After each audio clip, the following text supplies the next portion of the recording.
você para a prece? O Edson perguntou. Pode. Então vamos lá, dona Selma. Aí, saudade de você, hein, Selma, naquela cozinha, correndo para lá e para cá, para lá e para cá. A gente sente falta daquilo, viu? Verdade, Edson, verdade. Ah, meu Deus. Aquilo é muito bom. Está travada a minha câmera. Travou. Travou, mas estamos te ouvindo. Então, tá bom. Então, vamos agora, nesse momento, agradecer ao Pai Maior pela oportunidade de trabalho desta noite, por mais um estudo, por mais um aperfeiçoamento. Pedimos e agradecemos por tudo que temos recebido, pela oportunidade de estarmos juntos, e que dia, Pai, com a reforma íntima, nos melhorarmos e tentar ajudar aos irmãos encarnados e desencarnados ao nosso redor. Obrigada mais uma vez, obrigada por estarem junto conosco, e é com essa certeza que vos pedimos permissão para dar início a mais um trabalho nesta casa. Pai nosso que estais no céu, santificado seja o vosso nome. Venha a nós o vosso reino, seja feita a vossa vontade, assim na terra como no céu. O nosso de cada dia dai-nos hoje, perdoe as nossas ofensas, assim como perdoamos os nossos ofensores. E não nos deixeis cair em novas tentações, mas livrai-nos de todo mal, pois vosso são o reino, o poder e a glória para todos sempre. Que assim seja, Pai, graças a Deus. Graças a Deus. Muito bom. Sabe que ontem eu estava num trabalho, aí antes do início do trabalho, a gente estava numa preparação, aí o rapaz estava lá com a gente, fez uma espécie de meditação. No final ele falou que assim seja, né? Eu falei, você é espírita? Porque não é comum, né? É comum, né, entre nós, né? A gente não vai falar um amém, alguma coisa assim. Mas ele falou, não, não sou, mas tem muita gente que é, onde eu trabalho também, e a gente acostuma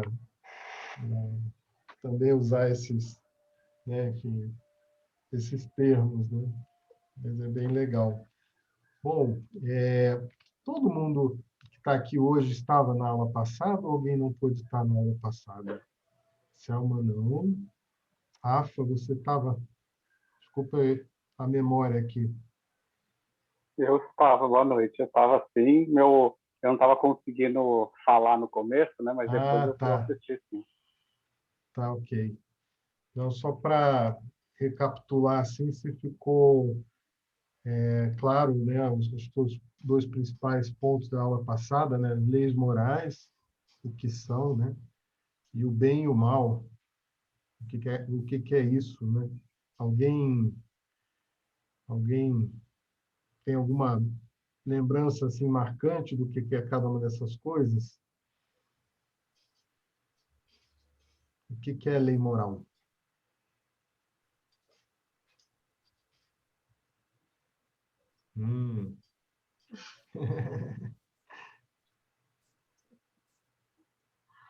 Bom, a gente falou de lei divina, né, que tinha a parte física, que tinha a parte moral, né? Acho que não estudaram direito, hein? Nossa!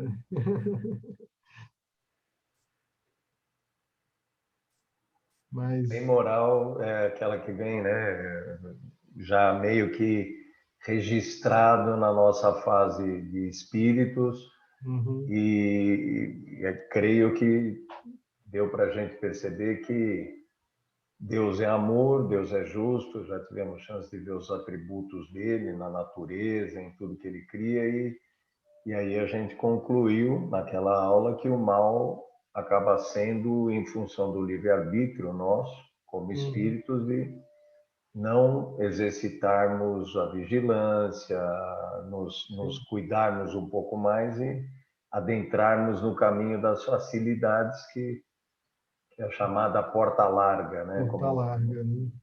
Ao invés de escolher a porta estreita, a gente sempre prefere o caminho mais curto, o atalho, a porta larga, então... É isso mesmo. Alguém tem alguma coisa que gostaria de complementar sobre isso? Ou pergunta, dúvida. Não, tá tranquilo? Mas é isso mesmo, né? Então, a lei moral rege a vida do espírito, né? E é o que, sendo seguida, nos encaminha para a felicidade, né? Porque ao seguir a lei de Deus, que é o bem, né, a gente se torna mais perfeito e mais feliz, né? E ao não segui-la, que é o mal, tão simples como isso, obviamente a gente se contrai as consequências, né? Vemos aí o efeito das nossas escolhas. É isso mesmo. E acho que uma coisa que a gente falou bastante é assim, põe o protagonismo, né? Porque a felicidade depende de cada um de nós, né? E daquilo que a gente escolhe pensar, aquelas atitudes que a gente escolhe ter, as ações que a gente realiza, isso são escolhas nossas e elas vão determinar, então, o nosso estado moral, o nosso estado de felicidade, né? Então, não é culpa da genética, não é culpa da sociedade, não é culpa de ninguém, né? Mas é a responsabilidade nossa, né? Então, acho que isso é muito importante porque coloca a gente num lugar de, opa, eu tenho que fazer algo, né? A coisa não é uma graça que cai do céu sobre mim, né? Então, acho que é muito importante ter isso presente. E quando a gente vai olhar aqui as leis morais, são 10, né, que a gente viu que são elas, isso sempre vai estar, né, por detrás, né? Tudo bem? Então, vamos à lei de adoração. Aliás, é muito engraçado porque o português aqui ele é bem específico, hein? Não é lei da adoração, é lei de adoração, né? A única que tem o artigo é a lei do trabalho, né? A gente vai ver mais para frente, mas aqui é a lei de adoração. Muito bom. Então, como eu falei, vamos tocar numa espécie de bate-papo, a gente vai passando aqui os slides, o que ocorreram a vocês de comentário, Perfeito. eu acho que fica gostoso. A gente não tem obrigação de terminar na hora, né? Aliás, o objetivo é de terminar naquele horário combinado ou antes, se for o caso. O importante é que a gente tenha assimilado o que é a principal aqui na mensagem do dia, né? Bom, então, se não tivesse mais pessoas, aqui tem algumas questões que é o que a gente vai trabalhar, mas vamos trabalhar juntos, então, né? Aqui está um grupo menor. Então, a primeira pergunta é, uau, lei de adoração, o que é isso? O que é adoração para vocês? Ou do que vocês leram, ou da experiência de vida. O que é adoração? Bom, o texto, né? Você, quando preparou o texto, começou de uma forma interessante e inteligente, né? A definição linguística, né, da palavra. Então, é venerar, né? É ter esse aspecto, né, de reverenciar alguém ou alguma coisa, né? É uma ação que a gente faz, né? Exatamente, exatamente. Aí é a definição de dicionário, né? Como se diz. Aqui eu estou tirando do Aurélio, né? Então ele diz isso: render culto, né, a uma divindade, que é o nosso caso aqui específico, amar extremosamente, né? Amar-se mutuamente ao extremo, né? Adoração, adorado, adorador, né? A gente pode dizer assim, eu adoro chocolate, né? Gosto muito, né? Diga lá. Eu aqui sou viciado. É o chocolatra, né? Oh. Esse é um, o outro é batata frita, né? Nossa, e aí a gente, né? Tem que saber. Sorte de quem pode comer chocolate, porque eu não posso de jeito nenhum. Não pode, Marco. Então, você tem que adorar de longe, Marcos. Sua adoração tem que ser assim, tem que ser uma adoração mais light, né? É espiritual, Marcos. Você olha, Exato, você tem que se purificar mais, então você só adora. gostar muito, né? Mas uma coisa que eu descobri aqui na origem da palavra, que eu nem sei se é... Bom, aqui está dizendo, né? A palavra adorar vem do latim, ad e orare, que significa orar para alguém. Olha que interessante. E a prece e a adoração estão muito ligados, né? Essa é aquela coisa de elevar o pensamento a Deus. Então, ad orare. Falar, orar é falar, né? É uma conversa para alguém, né? Então, essa é a adoração. E aí, Kardec pergunta no que consiste a adoração. Ele diz, simplesmente, na elevação do pensamento a Deus. Pela adoração a Ele, aproximais a nossa alma. Bom, mas isso já foi em 1857, né, que veio isso. Esses 1.900 anos e mais os 6.000 aí que tem esse registro da humanidade, essa adoração variou muito, né? E varia ainda até hoje. A forma varia muito, e ainda hoje há muitas formas de adorar a Deus, né? Mas, na essência, é pensar nele, né? Sim. Ou pensar nessa entidade superior, nessa força superior, que comanda o universo, né? Então, das várias formas que foram retratadas. Muito bem, é isso mesmo, né? E aí, Esse dicionário aqui, La Rose, tem acho que eu até cheguei a mostrar na hora passada. A palavra adoração tem uma colocação bem fácil, viu? Adorar. Render culto a uma divindade. Venerar. Não, pera, adorar, render culto a uma divindade. Venerar. Acho que de venerar, essa palavra venerar, acho que ela mata qualquer coisa, né? Está venerando a Deus, afinal, ao Criador Supremo, fonte primária de todas as coisas. Está ligado a Ele, né?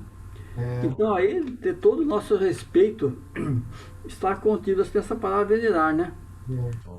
Não vou ficar, também não vou render, ajoelhar, ficar fazendo aqueles gestos extravagantes, não há necessidade. Mas essa palavra venerar já é praticamente render culto, está ligado a Deus, né? Venerar achei muito alguma interessante coisa. essa palavra aqui no... O Gilberto trouxe reverenciar também, é uma outra que acho que traz um sentimento uma reverência, profundo, né? É verdade. Agora, há sempre aquela questão, puxa, mas será que isso não é uma coisa que é ensinada, que é cultural, que assim a gente acaba fazendo porque, enfim, a sociedade, a cultura que a gente está imerso nos leva a isso? Será que é daí que vem esse impulso? O que vocês acham?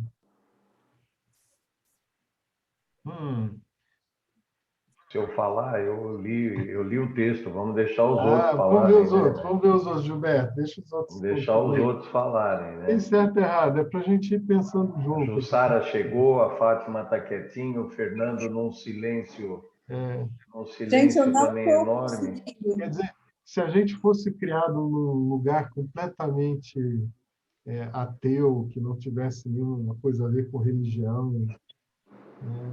Quer dizer que a gente estaria livre desse negócio de venerar, de reverenciar. O que vocês acham? Acho que a forma de você se referenciar, se venerar ou adorar é que muda de acordo com a cultura, né? Mas essa necessidade, eu considero uma necessidade. Eu acho que já está com todo mundo, já nasce com a pessoa. Legal, Fátima. Eu acho que a forma de se expressar, a forma de fazer essa ação, que é a adoração, é que pode mudar. Sim. Então, o que você está dizendo é que esse sentimento de adoração é algo até inato, nasce com a gente. Isso. Alguém tem outra visão disso? O complemento, todo mundo concorda? Eu estou buscando pela memória aqui, mas eu não lembro de alguém ter um belo dia, um belo momento, mostrar mostrado que eu devia seguir tal linha. Acho que foi uma coisa natural. Essa adoração, esse tentar o contato com Deus, né? Sempre tem aquela história, né, do menino que foi criado sem qualquer menção à religião, sem qualquer menção a Deus, né? E depois de um tempo, quando ele já não tá menino ainda, né, mas ele sai para fora assim com a pessoa que criava e ele olha para o céu e pergunta: quem é que fez isso, né? Não, é uma pergunta natural, né, que vem, né? Então, acho que a Fátima trouxe corretamente, né? Se isso resulta de um sentimento inato ou é produto do ensino, né? E os espíritos dizem que é um sentimento inato, como a existência de Deus, né? O homem é levado pela consciência de sua fraqueza a curvar-se ante aquele que o pode proteger, né? Então, e não pode ser de outra forma, né? Porque se nós vemos dele, essa ligação é de origem, né? É inato, né? É inato, né? E aí tem a ver com a semana passada, né? Se encaixa na lei natural, né? e por isso é uma lei natural, né? É uma lei natural porque já vem embutido, né? Como é que diz aquele negócio que você compra no carro e que já vem no carro? É item de item padrão, né? Não precisa acrescentar, já está no pacote, né? E aí a pergunta que complementa essa é se houve algum povo que pode ter sido desprovido de qualquer sentimento de adoração, né? Será que existiu um povo realmente ateu na história, ou mesmo no mundo, hoje? E quando a gente pega, né, na parte da história da humanidade, os registros são claros, né, de que é inato, né? Cada um da sua forma, alguns, né, idolatrando os nativos nossos, né? Quando aqui chegaram os portugueses, eles idolatravam o Tupã, o Sol, eram os deuses de cada fenômeno da natureza que eles não entendiam, né? Então, isso realmente é inato, né? A gente ter essa... E até é bonito de ver, demonstra humildade, coisa que normalmente em nós, homens, é mais difícil, mas... bom, já que eu não sei o que é essa força, mas eu estou embaixo e percebo a força, então vamos adorá-la, né? É isso mesmo. Os espíritos dizem que nunca houve um povo ateu, né? Todos compreendem a existência de um ser supremo acima deles próprios, né? Sempre tem alguma coisa a mais, né? Eu me lembro muito a história da União Soviética, né? 70 anos de comunismo, né? Materialismo, né? Repressão de toda manifestação religiosa. Bom,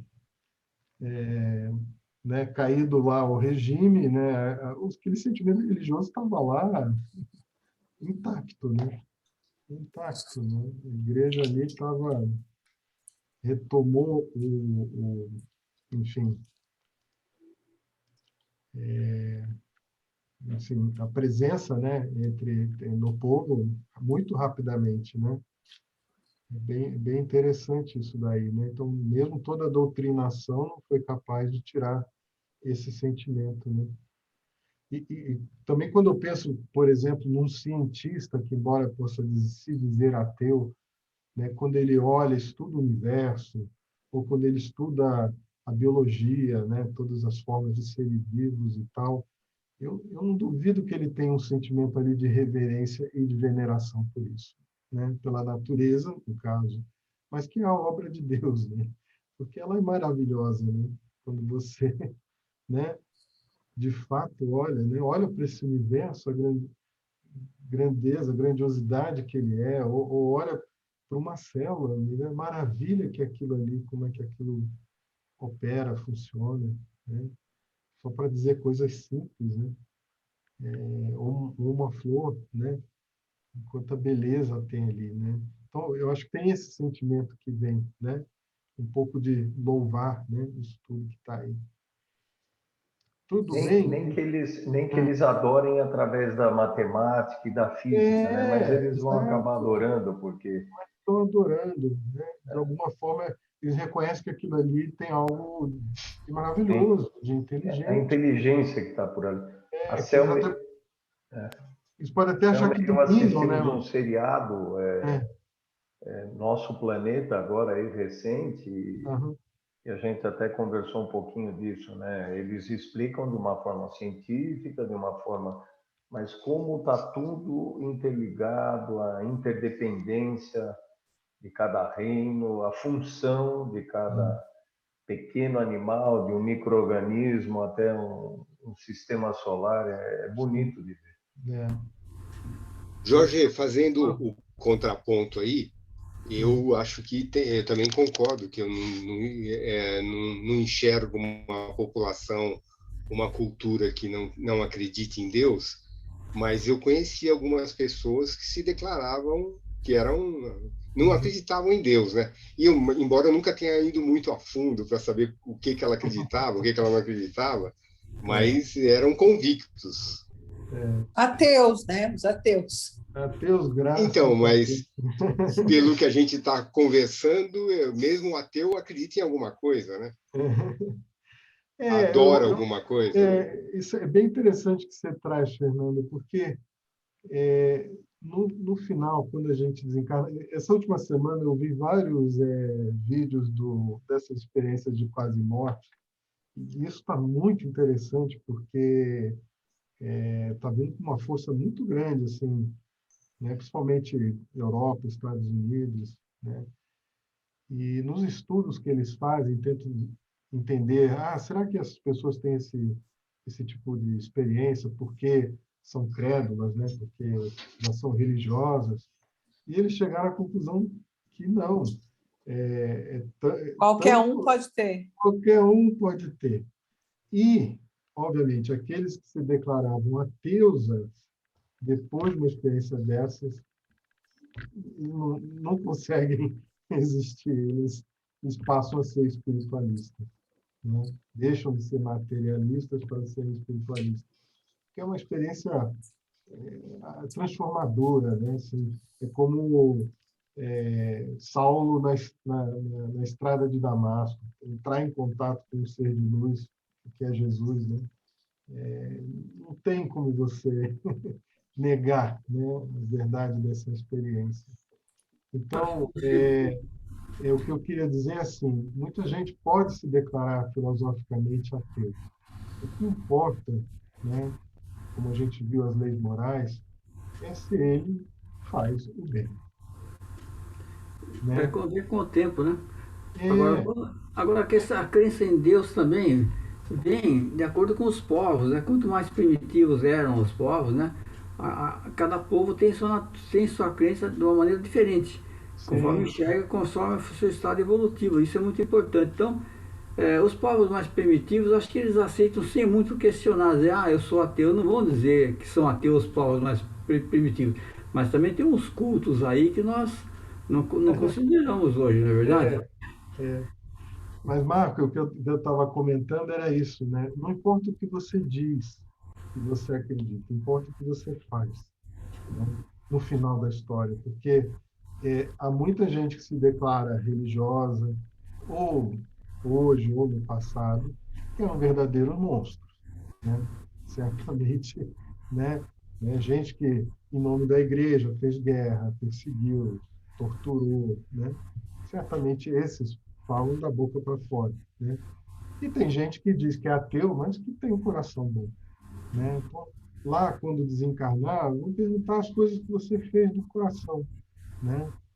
É claro que alguém que tem uma concepção já espiritual das coisas tem mais condição de fazer o bem, porque ele entende, porque, né, naquelas encruzilhadas morais da vida, realmente ele vai saber qual é a escolha melhor, né, tem menos chance de cair. Mas, ainda assim, é a escolha de cada um na hora, né? E a gente mesmo com todo o entendimento, a gente pode errar, né?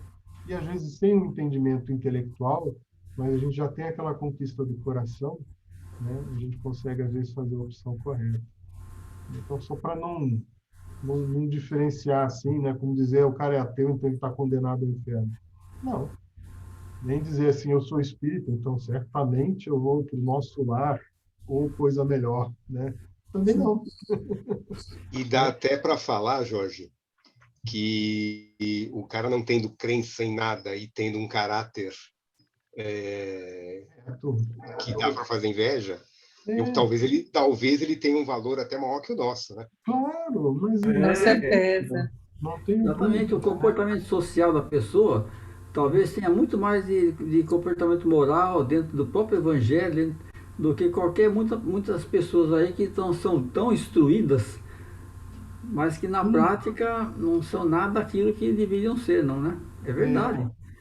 É verdade. Eu tenho a filha do César, que está morando na Suíça. A Suíça é um povo meio materialista, né? Diz que eles são, o César adora, né? São do centro. Ela é espírita. E o marido dela não é espírita, mas tem um comportamento social impecável. Não precisa dizer mais nada, não é verdade? É um homem de bem, né? Exatamente. Lá no Evangelho. O social dele já fala tudo. Então, o importante é assim, será que as minhas crenças me ajudam a ser melhor? Será que as minhas crenças me ajudam a fazer a escolha da porta estreita, como o Gilberto trouxe no início, e não da porta larga? Né? Eu acredito que sim. Ajudam. Se eu não tivesse no espiritismo, quantas outras, né, coisas eu poderia ter feito na vida, né, de desencaminhamento, coisa do tipo, né? Sem dúvida, já me ajudou muito, né? Mas o importante realmente é o que a gente faz.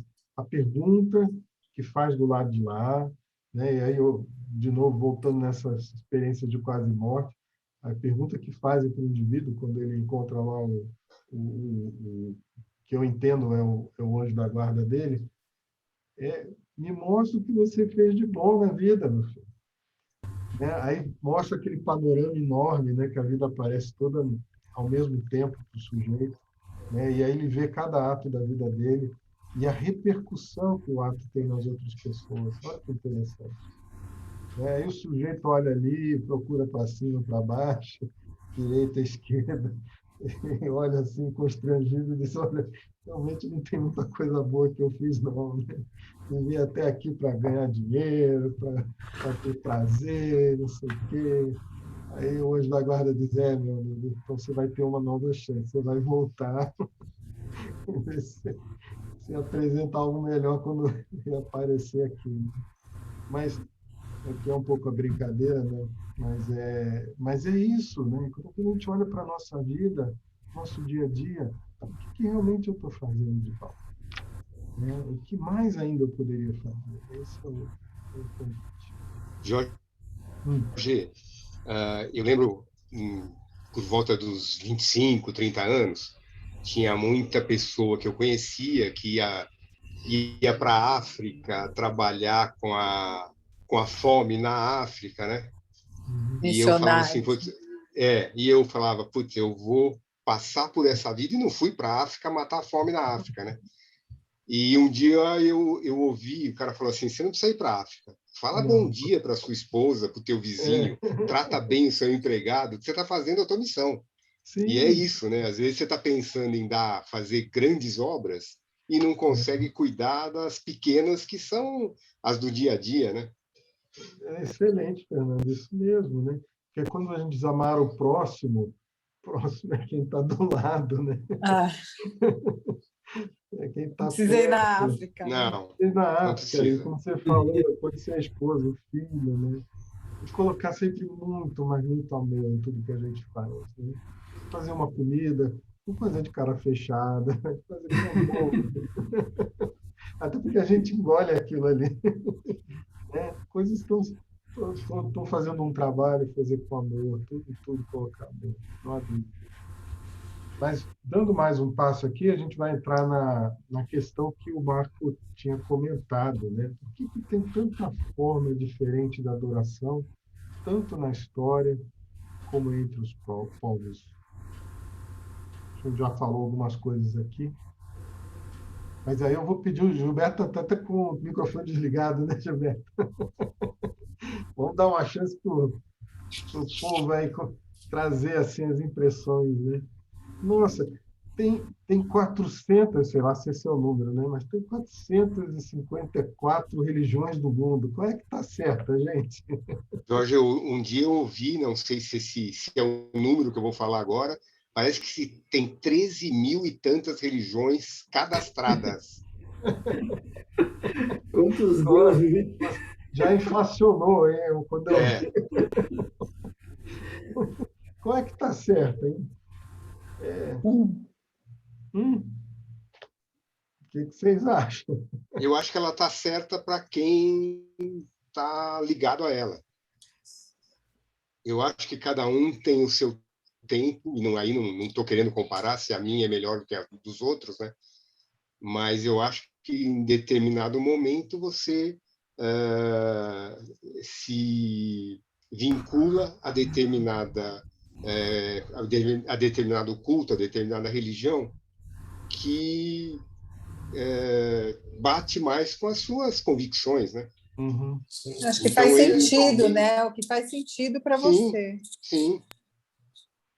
Isso muda, às vezes, numa mesma existência, ela pode mudar, né? Sim, tem gente. Então, eu acho que todas são válidas. Tirando as que... Tem umas que fazem algumas coisas que estão muito longe do que eu imagino que seja uma coisa boa, né? Mas a maioria, a maioria são válidas. Temos, assim, basicamente, no momento, temos duas religiões, dois ramos espiritualistas, que são os do Oriente, né, que são lá os hindus, aquela história toda lá do Oriente, e temos o Ocidente, que é o próprio cristianismo, né? Essas são as duas. O resto, daí para baixo, nós vamos bater naquelas formas puramente materiais, né? Povos mais primitivos. Basicamente, isso aí, se você tá enquadrado em conduzir o ser humano para alguma coisa espiritual. Porque fora daí para baixo, eu acho que não leva a nada, não. É coisa por mais primitivo realmente, né? O que você acha, Jorge? É interessante que Kardec faz várias perguntas desse tipo para os espíritos, né? E ele, assim, toda a doutrina que leva ao bem é respeitável, né? Na linha que vocês estão trazendo. E aí ele pergunta assim, mas qual é a melhor doutrina? Eles aqui fizeram o maior número de homens de bem. É engraçado porque os espíritos não respondem espiritismo, né? Eles respondem aquela que fizeram o maior número de homens de bem, né? Mas a questão é isso, né? Nós estamos num processo evolutivo, né? Então, esse processo de adoração acompanha a nossa evolução, né? Então, a gente vai evoluindo intelectualmente, moralmente, né? Então, a gente também vai aperfeiçoando a nossa concepção de Deus e a forma de adorá-lo, né? Então, tanto que o Gilberto falou, puxa, aquela primeira pergunta lá que a gente viu, né?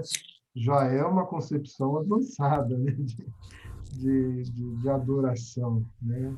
Então, toda forma de crença positiva é respeitável, né? O espiritismo nunca vai dizer, olha, você que está crendo dessa maneira vai para o inferno, ou você não vai ser salvo, né? Até porque a gente entende que não é isso, né? A gente fala, fora da caridade não há salvação. Por quê? Porque de fato importa fazer o bem, amar, etc. Né? Se você, com aquilo que você tem de entendimento, te ajuda a fazer isso, que bom, né? Por outro lado, se o que você tem, você está duvidando, já não te atende, olha, tem aqui uma outra forma de ver, que é a nossa, né? Se você se afinizar com ela, ótimo, né? Mas não queremos obrigar ninguém a ter que ser como nós, né? Isso é uma concepção antiga. Então, eu assim, eu sou muito suspeito, sou espírita, hein, gente? Mas eu acho que o espiritismo tem essa abertura, né, de poder abarcar, né, as outras formas e entender que todos estamos num processo e que, no final, todos vamos chegar nesse mesmo lugar, né? E eu acho que isso dá uma base de solidariedade, de irmandade muito, muito, muito grande. Mas uma das coisas que esse capítulo trata é o tal do politeísmo. E aí, quem é que pode falar para a gente o que é politeísmo? Só um dado, Jorge, procurei aqui no Google, diz que existe no mundo 40 a 60 mil religiões. Nossa, aumentou. Já aumentou, você vê em questão de minutos. Aí, Fernando. Você vê uma hora, vê na seguinte já está... Não vou nem procurar mais, porque esse número está aumentando. O Fernando vai acabar de descobrir coisas aí que nós não imaginamos. Viu? Por isso que não tem povo ateu, Fernando, porque tem tanta religião aí. Cada o Fernando é um bom pesquisador, viu, pelo jeito. Mas bacana, obrigado, o dado é importante. Mas, gente, o que é politeísmo? Acreditar é uma religião que acredita em vários deuses, né? Não um Deus único. Então é uma crença de que existem vários deuses. Poli, que é muito, teísmo, né? De tel, de Deus, né? Vários deuses. E aí, alguém reconhece quem são esses deuses aqui? Olha só. Esses aqui são os deuses gregos, né? Então tem os Zeus ali na direita. Nós não estamos vendo, Jorge. Não está aparecendo, não. Não é. Não. Você manteve os deuses sob seu domínio. Hein? Agora estamos. Agora foi. Então vocês não viram nada até agora, não? Você estava imaginando que Não, você estava projetando alguma coisa? Estava, tudo isso estava projetado, olha. Mas como é que você vai adivinhar os deuses sem ver? Olha, os deuses do Olimpo. Os deuses do Olimpo tinham um deus para cada coisa, gente. Vocês lembram aí os deuses, os nomes? É fácil. São os nomes dos planetas. Tem a ver. Será que esses deuses todos se entendiam bem? Eles eram bastante humanos, esses deuses, né? Você vê como é a concepção, né, das pessoas. Exato. Disputavam poder entre eles, né? Disputavam, brigavam, roubavam a mulher do outro, traíam, né? Mas tinham Deus para cada coisa. Tem um ali com uma lança, que é o deus da guerra, é Marte, né? Aí tem a deusa da beleza, que é Vênus. Aí tem o deus lá que é mensageiro, que é Mercúrio. Estão percebendo que são os nomes dos planetas. E o Zeus, ou Júpiter, né? Era o deus maioral, né? Mas era uma forma de ver, né? Que tinha na antiguidade, né? Mas aí a pergunta é: existe politeísmo hoje? Tchan, tchan, tchan, tchan.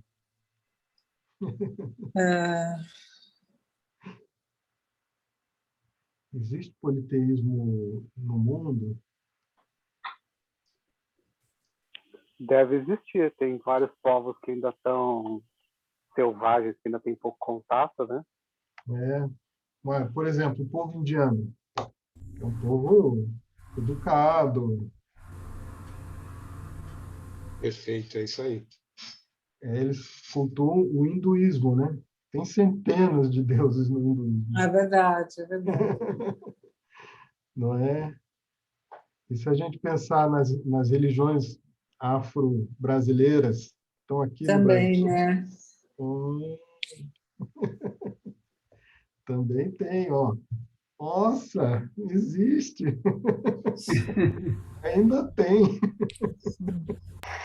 Né? Talvez não com a mesma concepção do passado, mas ainda se cultua muito, né? Vários deuses, né? Então, essa ideia do Deus único, né, que vem dos povos da Bíblia, né, vem com Abraão, né, e depois Moisés, né? porque o islamismo também é monoteísta, né? O Alá é o mesmo Deus da gente, né? É o mesmo Deus, né? O único, né? Então, todas essas religiões que vieram a partir do judaísmo, né? Tem essa característica. E aí, como o Marco falou, as outras do Oriente são as mais diversas, né? O hinduísmo, depois veio o budismo do hinduísmo, né? Que é uma outra concepção, mas enfim. E o cristianismo foi tirando o politeísmo da Europa, né? E da mesma maneira, quando o cristianismo chega aqui na América, também vai mudando a crença dos índios, as crenças, né, dos escravos, assim por diante. Mas, gente, então, aqui tem duas perguntas que falam isso, né? Embora seja falsa, a crença politeísta é uma das mais antigas e espalhadas, né? Então, ele está falando, a concepção de um Deus único não poderia existir, né, no homem, senão como resultado do desenvolvimento de suas ideias, né? Então, ele era incapaz, pela sua ignorância, de conceber um ser imaterial. E esse é o grande legado dos judeus, né? Um Deus invisível, né? Aliás, o primeiro mandamento diz: não pode fazer imagem de Deus, que ele não tem. Então, uma forma imaterial, indeterminada, né, atuando sobre a matéria, e aí o homem foi conferindo a esse Deus, né, atributos da natureza corpórea, ou seja, uma forma e um aspecto. E desde então, tudo que parecia ultrapassar os limites da inteligência comum era para ele uma divindade. Né? Nossa, cai um raio, né, um trovão, um treco como o sol que queima, né, a lua e tudo mais. Isso podia realmente causar muita coisa. Então, tudo que ele não compreendia era obra de uma potência sobrenatural. Por isso que os gregos têm lá, né, para cada fenômeno da natureza. Os raios eram Zeus, né? O Zeus ficava zangado, aí lá do Olimpo, no céu, ele jogava um raio assim, né, na Terra, né? Esse tipo de coisa. É uma boa explicação, né? Então, em todos os tempos, porém, houve homens instruídos que compreenderam ser impossível a existência desses poderes múltiplos a governarem o mundo sem uma direção superior. E, como consequência, se elevaram à concepção de um Deus único. Surge a ideia do Deus único, né? Que vem aí com judeus, pelo menos é a versão que vingou, né, no mundo. É porque havia outras tentativas em outros lugares.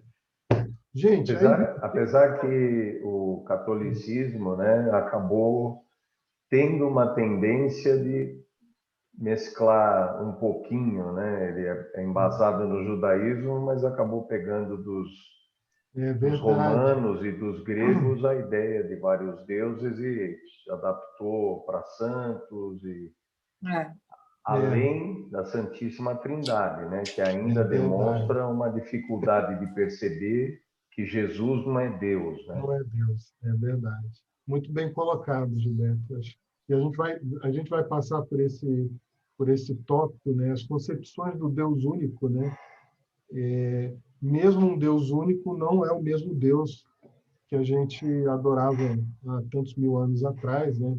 Se a gente fosse encarnado entre os hebreus, como o Deus que a gente adora hoje, né? Como era o Deus no Velho Testamento, gente? Quais seriam as características assim que vocês destacariam de Deus no Velho Testamento? Vingativo. Era um Deus mais punitivo, né? Deus punitivo. Vingativo, né? Vingativo. Um aspecto de vingança. A lei de Italião lá, né? Olho por olho, dente por dente. Dente por dente. Dente por dente. Que, aliás, a gente mantém até hoje. Isso ainda é tão forte a gente ainda não superou, na maioria de nós, e eu me incluo, onde a gente percebe em muitas atitudes de querer, né, a justiça com as próprias mãos, é algo forte. Isso. É verdade. Então, é um Deus único, mas que provê, então, na verdade, castiga. Mas ele castiga também, né? E olha que Naquela interessante. época tinha que falar mesmo duro com aquele povo, né? Hoje, como o Gilberto está falando, hoje a gente quer ser justiceiro para certos casos que a gente vê, dá uma vontade de pegar na pescoço. Pescoço. Imagina naquela época, se não, se não falasse duro para aquele povo, Meio que pego, não medo, adiantava, né? tinha que ser durão mesmo, viu? Não, tanto que a expressão, né, Marco, era temente a Deus, né? Você tinha que Temente a temer Deus. a Deus, Deus ia te punir, né? Isso ficou. E vamos pensar como eram os governos da época, né? Como eram os poderosos da época. Na verdade, Deus foi concebido à imagem e semelhança desses poderosos, né? Porque, não é? Ele é que me protegia, né? Eu devia a ele a minha vida, né? E se eu pisasse fora da linha, eu certamente ia sofrer, né? Mas é isso aí. Então, esse é Mas o... a nossa, aqui na nossa, nós temos aqui no Brasil mesmo um bando de candomblé que tem um Deus único. Que eles têm um Deus único que eu não sei se é o Xós, eu não sei se é o Deus principal. Mas os demais personagens não são propriamente deuses, mas são forças da natureza, que a Iemanjá, que é a parte das águas, e tem um que é na parte das matas, por aí afora, né? Bom, eu não sei bem esses detalhes, mas não são propriamente deuses que eles cultuam, mas são forças da natureza, mas subordinadas a um Deus único. Mas essa é a definição do politeísmo, né, Marco? Né? Não, não São é bem vários deuses, mas não é tendo bem Deus politeísmo, principal. não. É mais ou menos como se fosse assim, por exemplo, para a Igreja Católica, de um Deus para os seus santos. Mais ou menos. Eu Concorda? também acho na linha do Santos Gilberto. aí, só sei de santos aí, não é verdade? E santos É poderosos. Mas da mesma verdade. forma acontece com os seguidores da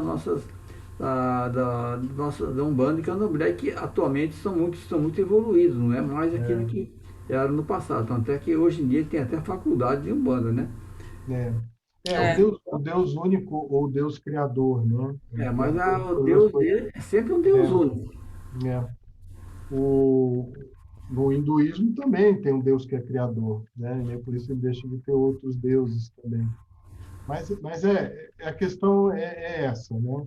São formas diferentes de conceber essas coisas e o que importa é assim, isso está ajudando as pessoas, né? O dia que deixar de ajudar, tem outras formas de adorar.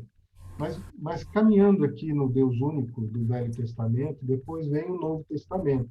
O Novo Testamento são vida e obra de Jesus, né? Como é que Deus no Novo Testamento? Pensando se a característica antes era um Deus punitivo, era um Deus, né, que castigava. Como é que Jesus trouxe a ideia de Deus para a gente? Bondade, né? Essa é fácil, hein, gente? Até o Edson está calado hoje, mas essa é fácil, hein?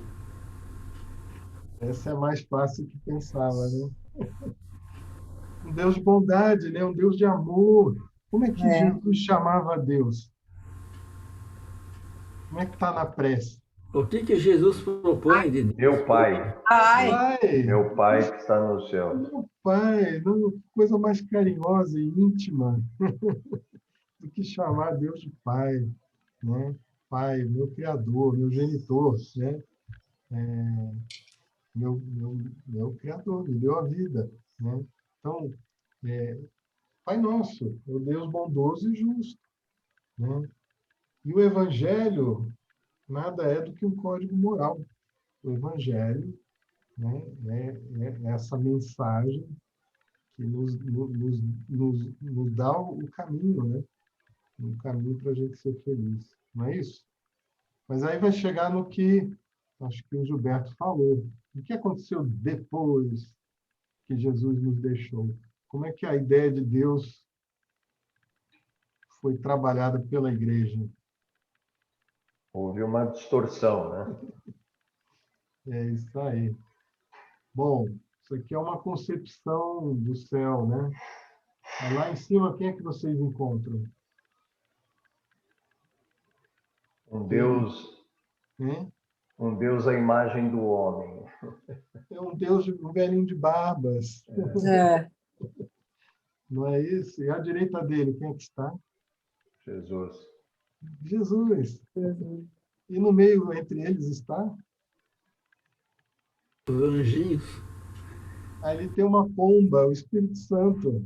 Ah, o Espírito Santo. É o Espírito Santo, a Santíssima Trindade. É isso? São três manifestações de Deus. O Deus, propriamente, o Filho e o Espírito Santo. E aí ele tem alguns personagens assim, mais privilegiados. Ali deve ser Maria de Nazaré. Do outro lado ali, se eu não me engano, é João Batista. Né? Aí tem todos os santos. Né? Depois tem as pessoas de bem, os católicos, obviamente, porque o resto está no inferno. Né? No catolicismo, se você não é católico, você vai pro inferno. Não tem jeito. Né? Então tem a parte de baixo também que não está aqui. E aí, de novo, Deus castiga, a gente vai para o inferno, a gente tem pecado. Quer dizer, parece que trouxe de volta uma outra concepção que não é esse Deus bondoso ou Deus amoroso, era um Deus também para ter medo. Né? E pelava de medo de ir para o inferno. Né? Esse era o grande motor das coisas. Né? Então, as pessoas não faziam por consciência, nem por convicção, por medo. Né? E nem é um Deus supremo, né? Porque um anjo caído acaba sendo do mesmo nível do que ele, né? Que é a representação do mal, representação do mal perante o catolicismo com Lúcifer, né? Que tem a mesma força ou a mesma capacidade, o mesmo poder do lado oposto. Então, nisso tudo teve uma certa acomodação, né, da teologia para, enfim, lidar com as culturas, né, que o cristianismo tinha se conquistado, né? Bom, e essa foi uma ideia um tanto teológica, né, de Deus, né? Caminhou assim ao longo de toda a Idade Média, né, até a Idade Moderna. Aí começa a ter algumas contribuições da filosofia, né, aqui para Tomás de Aquino. E Tomás de Aquino tenta resgatar os filósofos gregos, né, para explicar essas coisas. E olha que interessante. Nada é causa de si próprio. E uma cadeia causal infinita seria impossível. Ou seja, tem que ter um princípio. E deve, então, haver uma primeira causa, que a gente chama de Deus. Né? Então, esse é o filósofo. Deus é o criador do céu e da terra e de todas as coisas visíveis e invisíveis. Esse trecho aqui lembra alguma coisa que a gente viu ano passado no Livro dos Espíritos? O que é Deus? Primeira pergunta do Livro dos Espíritos. Causa primária de todas as coisas. Parece quase uma cópia, né? Exatamente. Né? Então, nada, na natureza nada se perde, nada se cria, né? Se copia. Mas por quê? Porque é verdade, né? Isso daí, o cara tocou nisso daí. Gente, e aí? Veio a filosofia, veio a ciência. Quem é Deus na ciência? Não tem. Deus é um acaso, gente. Em algum momento, por acaso, tudo aconteceu. Big Bang, tudo por acaso chegou até a gente. Né? Eu nunca me canso de repetir, esse acaso é divino. Né? É isso aí. Então, só para a gente concluir esse bloco, o que acontece? Aqui está o Charlton Heston de novo, com Moisés. Primeira revelação, a gente tinha uma concepção das coisas que era mitológica, né? Então, assim, a gente contava historinhas, né? As coisas eram meio mágicas, né? Então, Deus soprou um boneco de barro e fez Adão, arrancou uma costela e fez a Eva. Né? Isso não é científico, né, gente? Isso é mitológico, é uma historinha. Isso foi que Moisés nos trouxe, porque era a concepção da época. Né? Bom, mas aí veio um sujeito chamado Sócrates, né? quase 1000 anos depois, e criou a filosofia. Então, o homem começou a raciocinar as coisas, né? Não só usar lógica, usar razão, né? E aí Jesus vem com a revelação, traz esse Pai justo, bondoso, porque a lógica nos prova que Deus é único, e se ele é único, ele só pode ser justo e bondoso, né? E, finalmente, muito tempo depois, com o advento da ciência, é que chega o Espiritismo para fazer essa atualização. Então, em cada época, uma forma de ver as coisas, em cada época, uma forma de expressar a religião. Okay? E aí a gente chega aqui no Livro dos Espíritos, 1857. Deus é a inteligência suprema, causa primária de todas as coisas, né? Deus é eterno, infinito, imutável, imaterial, único, onipotente e soberanamente justo e bom.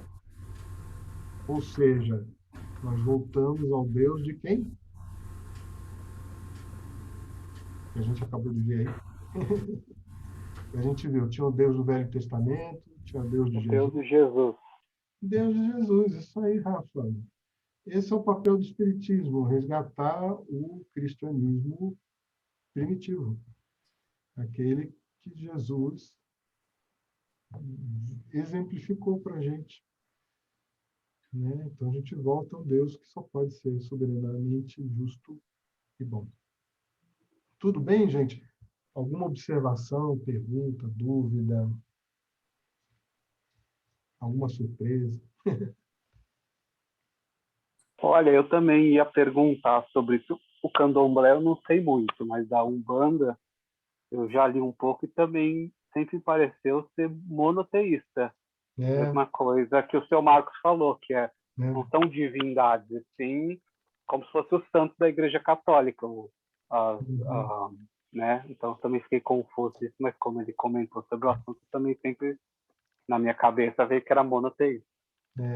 Eu não tenho vivência direta de nenhuma das duas, então eu não me sinto apto a comentar, né?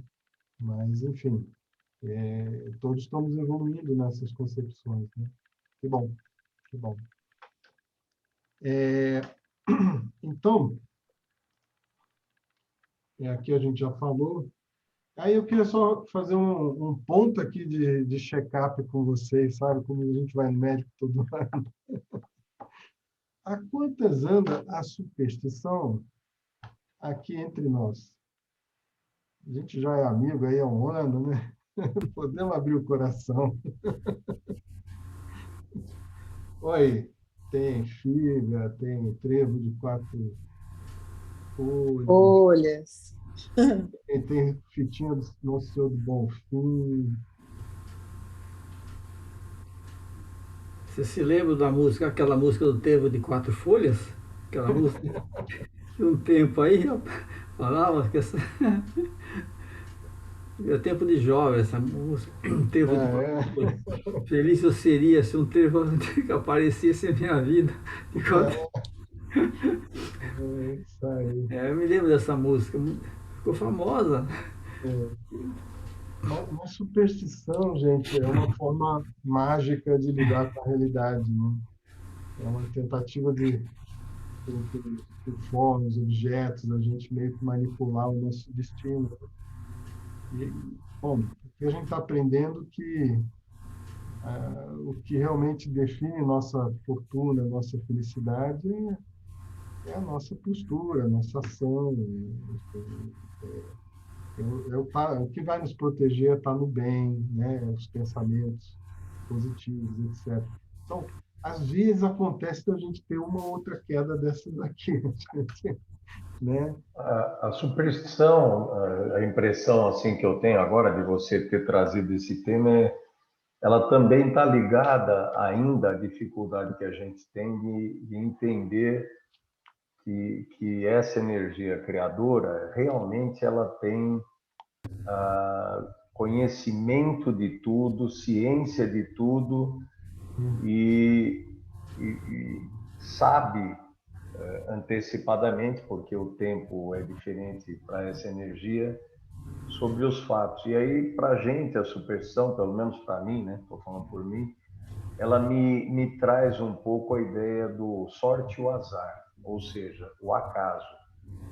É lógico que matematicamente existe a estatística, né? Que dá uma ideia de probabilidade, mas de qualquer jeito, a superstição, para mim, fica um pouco ligada a esse detalhe de não, é o acaso, é a sorte, é o azar. Então, concordo, Gilberto, tem muito a ver com isso, né? E seria uma forma mágica de me proteger do azar, né? Ou de como é a pata de coelho, né? Para me dar sorte, né? eu não sei se é para me proteger, Jorge, ou se junto tem um aspecto de transferir responsabilidade também, né? Sim. Bom, eu acreditei que a figa ia me ajudar, né? Que eu estando com a arruda na orelha, eu estaria salvo. A culpa é da figa. Exatamente. E aí a gente tem uma tendência a não se vigiar tanto, né? E transferir para o trem uma responsabilidade, né? Sim. Mas é interessante isso também, né? De novo, não sou eu o protagonista, né? Eu coloco sei lá, a minha felicidade, a minha sorte, entre aspas, né? Num objeto assim mágico ou abençoado, né? Sei lá o que a gente queira chamar, né?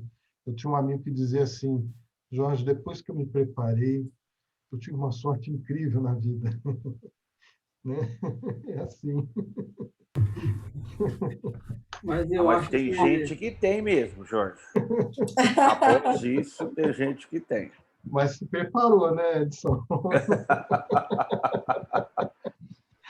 Agora tem um detalhe. Sorte, né, Edson? Não é bem eu não sou supersticioso, mas eu não passo embaixo de uma escada, não tem jeito, não passo. Eu até acho que tem uma explicação, pode ter alguma coisa em cima da escada, né?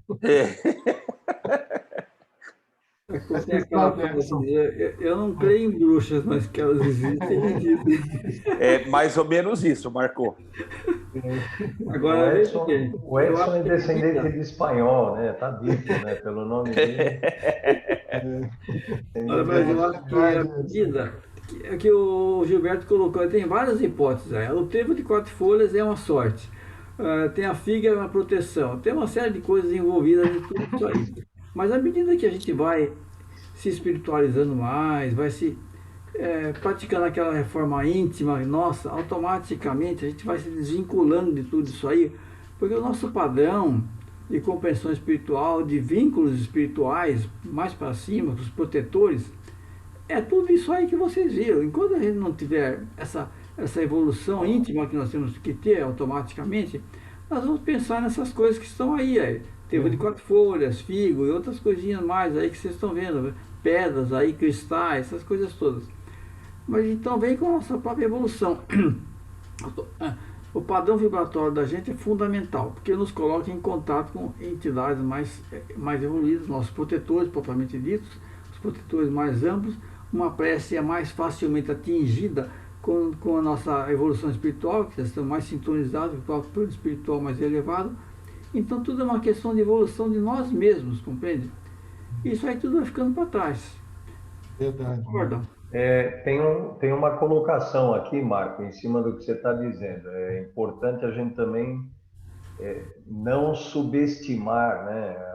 Nós estamos tratando a palavra superstição com o significado dela, mas, por exemplo, eu lembro que na faculdade eu tinha um professor de termodinâmica e que ele falou, né? Porque ele tinha uma visão mais espiritualizada, ele falou: olha, o pessoal usa arruda e tal sem saber direito, mas a arruda ela tem uma qualidade de realmente captar algum tipos de energias e manusear ou segurar aquilo. E para quem também, não é o meu caso, mas lida com animais, comentam que o gato, por exemplo, tem uma captação de energia diferente de um cachorro, de um cavalo, enfim. Então, é só tomar cuidado e a gente também não achar que deixa de existir uma energia ou energias envolvidas. Elas existem, só que algumas a gente desconhece ainda, né? Não, eu tenho razão. De fato, a arruda, como você falou, assim como o alecrim também, é uma força muito cultuada como uma força muito para você ter cheirar o alecrim e tudo mais. Então, essas, na verdade, não são coisas supersticiosas, mas são forças das próprias plantas. Citando como exemplo. Plantas têm as suas forças, as suas propriedades, vamos dizer, forças não, propriedades. Propriedades. Então, alecrim, arruda e outras tantas por aí afora que a gente não vai agora, mas são propriedades realmente, entendeu? Assim como você pega, por exemplo, com a outra aí, que fazem chás aí, como é que chama? Erva cidreira, não, erva cidreira também, mas são propriedades das plantas, o que é diferente de superstição. Superstição é você estar ligado a alguma coisa que pensa que aquilo vai te ajudar muito, não é verdade? Eu acho que tem mais coisas entre o céu e a terra do que a gente possa desconfiar. Eu acho que o Marco falou há pouco, que eu acho que é importante, né? É a nossa sintonia, né? Ou seja, porque o que vai nos proteger, que vai nos dar essa companhia, né, positiva, é justamente a nossa frequência mental, nosso pensar, né? E aí a gente leva para um lugar que é mais poderoso que qualquer coisa. Está na nossa mão, né? É o nosso próprio pensar. Mas, gente, eu já fui muito mais supersticioso do que eu sou hoje, né? Só para não imaginar aqui que estamos todos assim livres dessas coisas, né? Mas eu tenho um compromisso comigo que toda vez que eu me pego numa superstição, eu faço o contrário justamente para não me sujeitar a isso daí. É uma escravidão, gente. É uma escravidão. Mas, é como se fossem as promessas, né? E as promessas que as pessoas fazem? Pois é, a gente até vai falar disso eu não sei se é nessa aula ainda, mas, sim, vamos falar dela, né? Esses sacrifícios, né? E a gente vai falar assim, qual é o sacrifício que mais agrada a Deus, né? Então, essa ideia de mercadejar, né? De transacionar com Deus é uma coisa antiga, né? Então, por exemplo, se você era súdito de um rei, você provavelmente ia pegar parte da sua produção anual, da sua colheita, e ia lá e oferecer, sei lá, tantos sacos de trigo para o seu rei. E o seu rei vai te tratar bem, né? Porque se você não fizer isso, ele vai lá. No final do texto que você mandou, Jorge, se você der uma olhada, né? ele entra um pouco nessa linha que você está falando. O último parágrafo. A gente vai passar por isso daí, mas só adiantando que a pergunta veio da Jussara, então a gente ainda guarda nesses tempos atuais um pouco disso, né? Se eu fizer isso, se eu for bonzinho, se eu fizer aquilo outro, aí Deus vai me dar aquilo lá que eu estou querendo, sabe? Eu vou ter aquela promoção, ou a fulana vai gostar de mim, né? Sei lá, qualquer coisa assim, né? Bom, a gente já tem um tempo de vida para saber que as coisas não são assim. Não funciona assim. Não funciona assim. Era assim que funcionava com o Papai Noel quando a gente era criança, né? A criança bonzinha para ganhar presente. Muito bem colocado, Marcos. E aí a gente vai se perguntar já assim, o que realmente Deus quer da gente, né? E assim, se eu estou disposto a fazer algo bom para receber outra coisa, por que eu não faço a coisa boa de vez, né? Esse é bom. Eu tinha um amigo que era muito católico, ele foi o meu melhor amigo na juventude. Ele era mestre de fazer promessas, assim, promessa para o time de futebol ganhar, promessa para passar de ano. Depois ele pagava. Tem as promessas da quaresma agora, né? Tem um monte de gente que não come isso, não faz aquilo.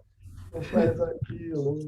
Mas, assim, olhando para quem ainda adota isso, a gente respeita. Né? Eu tenho respeito, porque é a expressão da religiosidade, da espiritualidade da pessoa. Né? Quem sou eu para ficar dizendo que sim ou que não? Mas eu já tenho uma compreensão diferente. Né? Então, eu tenho que ser coerente com a minha concepção das coisas. Para mim, isso não faz sentido. Né? Bom, e aí a pergunta, a forma correta de adorar a Deus é essa aí. A adoração verdadeira é a do coração, em todas as vossas ações. Lembrai-vos sempre de que o Senhor tem sobre vós o seu olhar. Né? Então, será que eu estou fazendo a vontade de Deus?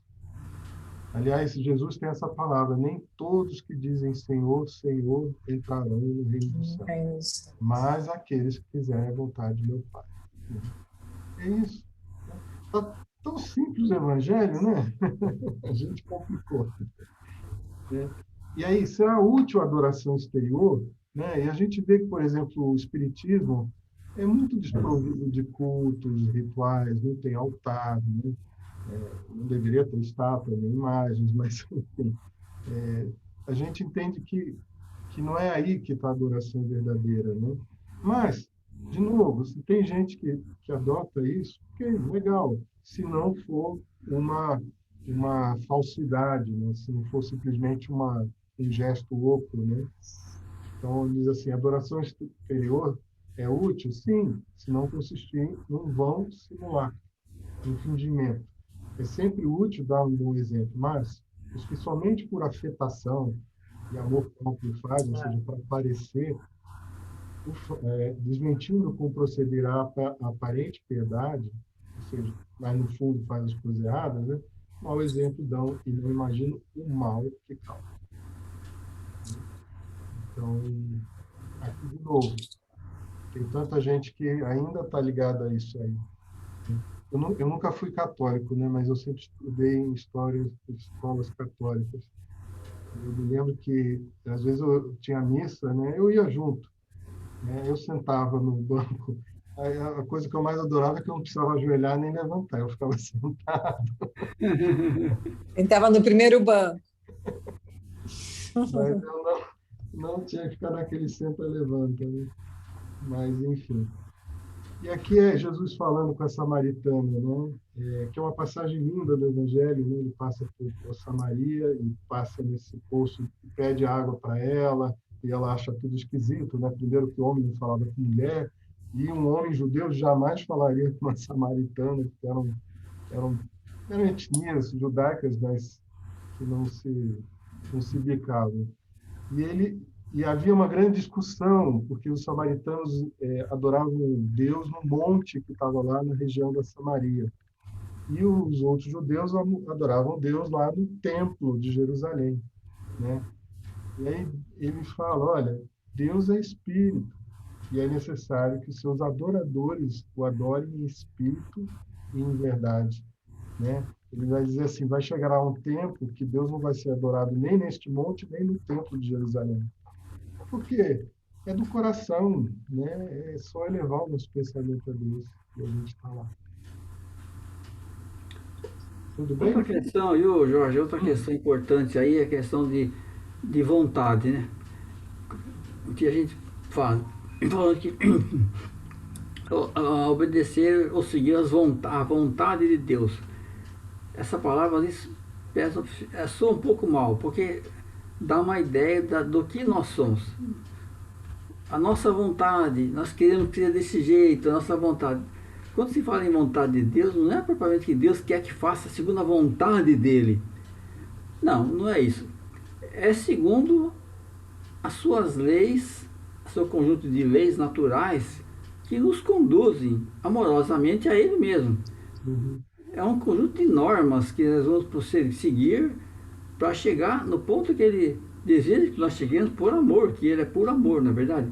Esse entendimento é muito importante, porque a palavra vontade está muito associada à nossa maneira de ser, à nossa própria vontade, à nossa imposição, aquilo que nós queremos. Não é isso, não é por aí. Deus não está querendo nada assim, imposto por Ele. Mas Ele está traçando as normas, são as leis naturais dele, para nos conduzir pelo nosso livre-arbítrio a chegar até onde vai ser o benefício, vai ser nosso mesmo. Integração no reino, naquele reino que Ele nos prepara para nós mesmos. Naquela convivência junto a Ele mesmo. Sendo que Ele, naturalmente, não vamos se misturar com Ele, não há essa condição de mistura com Ele, mas está muito próximo a esse reino dele. Está entendido? Mais ou menos o que eu quis dizer? Eu estou com o nariz atrapalhado, não posso nem falar direito, mas... Não, tá perfeito. Obrigado pela complementação. É isso, né? A vontade que Deus tem é que nós sejamos felizes, né? Que a gente faça o bem, né? Que você falou, está expressa nas leis, né? Se a gente seguir, tá bem feito. Então, a pergunta da Jussara, como agradar Deus, né? E aí vem a história dos sacrifícios, né? Que sempre foram feitos, né? Inclusive em algumas religiões até tinha sacrifício humano, né? Ainda hoje existe sacrifício de animais em algumas, né? E tem oferendas de todos os tipos, né? E aí é importante, não vou entrar aqui na definição do dicionário, mas acho que o importante é entender assim, o que Deus quer de nós, né? Isso está muito bem resumido, né? Aqui os fariseus perguntando a Jesus qual é o maior mandamento.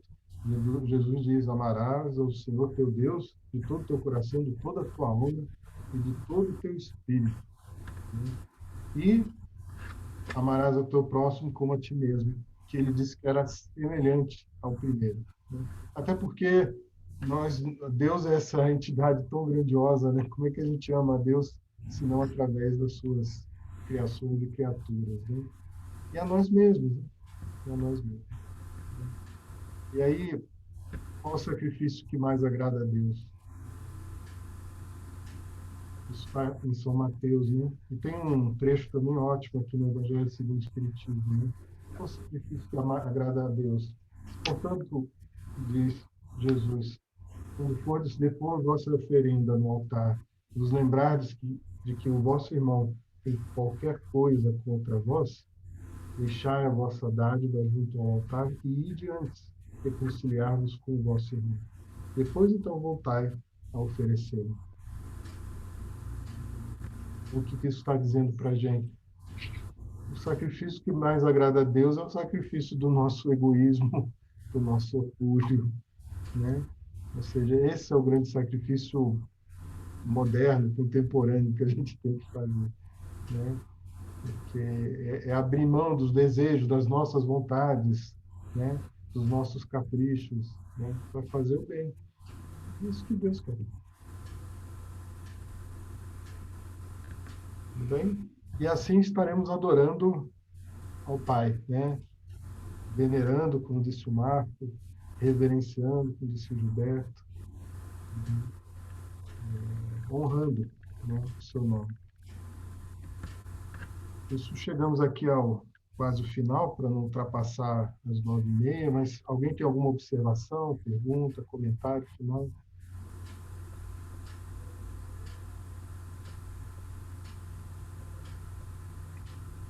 Tranquilo? Alguém se sentiu inspirado para fazer uma prece final?